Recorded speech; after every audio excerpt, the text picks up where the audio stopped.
Hi, everybody, and welcome to another edition of Amicable Divorce Discussions.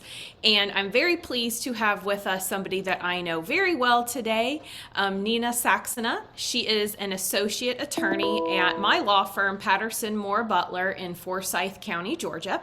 And Neena, in addition to being just an excellent attorney, additionally brings a lot of cultural understanding to our practice in that she is Muslim and her husband is Hindu, and they get to celebrate, as she says, all of the holidays. So she is going to be presenting to us today specifically on Hindu holidays, focusing on what's coming up in 2022 and 2023 and what our practitioners and the public can understand about these holidays so that they can craft very good parenting plans if you have clients who are of the Hindu faith.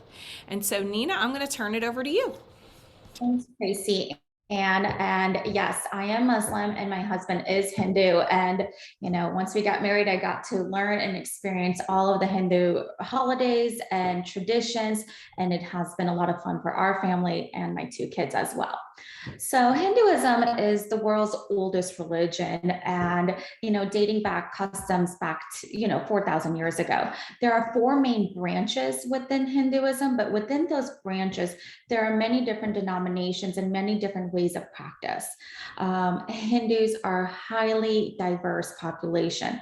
They not only come from India, but they range from many other countries such as Nepal, Malaysia, and even into the Caribbeans. So the traditions and the culture and their way of community changes depending on which region and which country they have immigrated from. So that's something to, keep in your back pocket and be able to think of those factors as well. So kind of diving into the holidays, I think that there are three main holidays that, at least in our household and throughout, we really celebrate. One is Diwali, which comes in the fall time, based, in October, November timeframe-ish. The other one is Holi that just passed, which is typically in the springtime. And then there's another one, Raksha Bunda, that comes in during the summertime around the August timeframe. So I'm going to kind of dive into these three areas and holidays and what they signify, how they're typically celebrated. And then I'll give you the upcoming dates also for 22 and 2023 as well. And if you have any questions, please go ahead and interrupt me and ask. I will.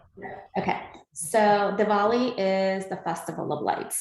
Diwali is typically a 5-day festival of lights, and it coincides with harvest and the New Year celebrations and marks the triumph of good over evil, and knowledge over ignorance and light over darkness, as symbolized by the burning of oil lamps, also called diyas.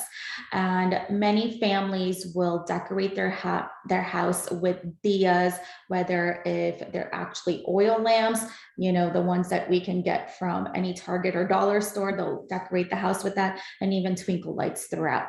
It's very important to know that during this time, when they are celebrating, everything is to be new.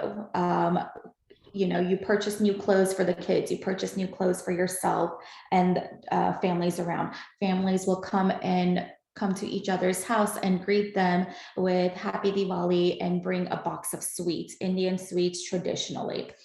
Diwali is when families do come together and celebrate in the homes by cooking and just spending time with one another.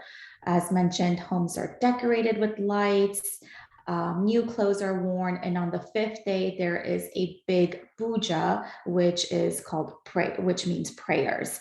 And you are kind of like in a big family setting, and the prayers are done together. Families after the prayers will traditionally have a grand feast of a meal, depending on whether you're vegan, vegetarian, or eat non-veg. Those types of foods would be offered. And that's a side note too. Not all Hindus are vegetarian or vegans. There's different arrays of people that eat different things. So don't just always assume that, okay, if I have a Hindu client, they must be vegan or vegetarian. And it might also be that some of the families, the mom might be vegetarian and dad might eat non-veg, and the kids are kind of open to whatever they want to do.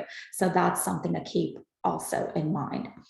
Is it Um, something about not eating beef though? Would that be consistent? yes and no. Beef is kind of looked as the cow is a holy animal because it provides us milk and nourishment. So beef is traditionally not eaten by most Hindus. But then you have my husband who loves a good steak or a hamburger. So, like I said, every family is different. The way they practice is different. The way they pick and choose also. So those are important concepts to also consider. Just don't go in with, your tunnel vision and think, all right, they're vegetarian, they don't eat beef, done deal. They might eat chicken, but that's it. But that might not be the case always. So it's always important to ask these questions as you're kind of coming up with a parenting plan, because one parent might be okay with letting the kids eat beef, one parent might not. So those are some areas that you might find some difficulties and compromise too. So If we're it's looking at negotiating who gets Diwali, for example, it sounds like the fifth and final day of puja is the most important day of the 5 days. Is that accurate? correct. And that's the day kids actually love, because after dinner, it's the best part. It's fireworks, it's Oh. sparklers, and you get to, and you kind of go outside and you get to do that. Or if Diwali ends up being on a weekend, some of the major temples around the Atlanta area will have Diwali fireworks at the temple itself. Gotcha. And those, families will go to that together as an event as well. Okay, So good. the fifth day is the most important, and I would keep that as, the day that you kind of decide in the parenting plan who gets that, and maybe alternate, or if, one parent wants that each year. So that is the day that I would keep in the books. All right, sounds good. Diwali for 2022 will be October 24th. For 2023, it's November 12th. Any other questions about Diwali? I think you covered it. All right, Holi, one of my favorites. It just passed on March 18th, but Holi is the festival of colors. Holi signifies the arrival of spring and many of its festive days to meet each other, play and laugh and forget and forgive and repair broken relationships. On the eve of Holi, special prayers are taken place. After the prayers, once again, you eat good food, and the next morning is when you actually get to play Holi. This is where you have an array of colors, which are powders, or you could do wet colors as well. And then if anybody has ever done a color fun run, that's what it is. You get those colored powders and you pretty much just throw them on each other, on the face, on the clothes. Traditionally, people wear white, so the colors kind of show up on the clothes. And it's just a fun game between the families and friends and whoever comes over. Special sweets are made in preparation for Holi. Families will make them and also deliver them to other families as well. And it's just a good time. And then good food is eaten after everyone has finished playing as well. It's messy, but it's a lot of fun. With Holi as well, I know coming Georgia definitely does a big Holi festival. I want to say this year it took place on the Coming Fairgrounds, and where people are invited to come out and play Holi, and it's open to the public. So if you've never checked that out, I would highly recommend it, and it's a good time. And so with Holi, is that a 1 day holiday? Yes, it's a 1 day holiday. It typically falls during the week, but Holi is, you can celebrate it on the weekend. It doesn't necessarily have to be on that day because, school comes in the middle of it as well. So our family typically picks a weekend and celebrates it. Gotcha. Tentatively, it is on March 8th, 2023. All right. And the last holiday that I'm going to discuss is called Raksha Bunda.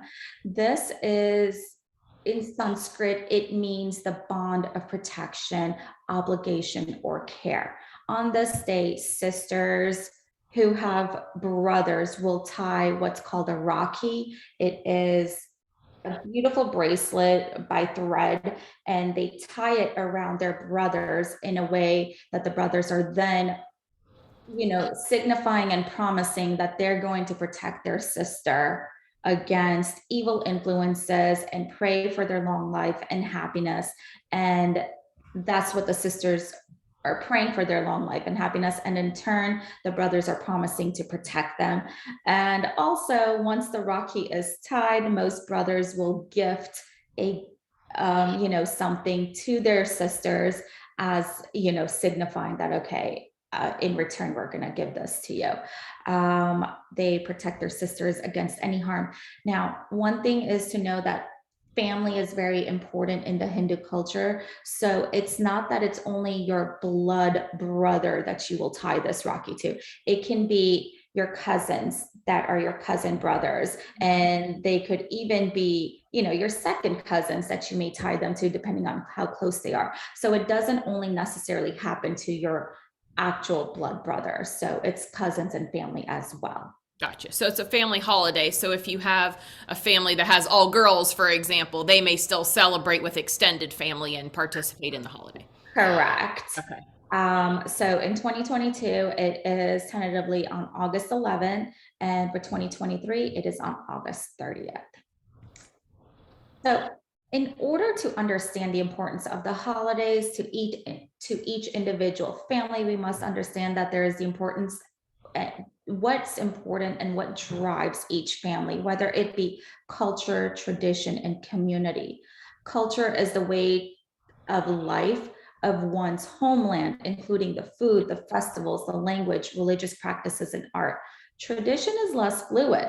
Here, there are set norms and practices handed from one generation to the other with the expectation that they will be explicitly followed. And traditions are intimately connected to religious belief.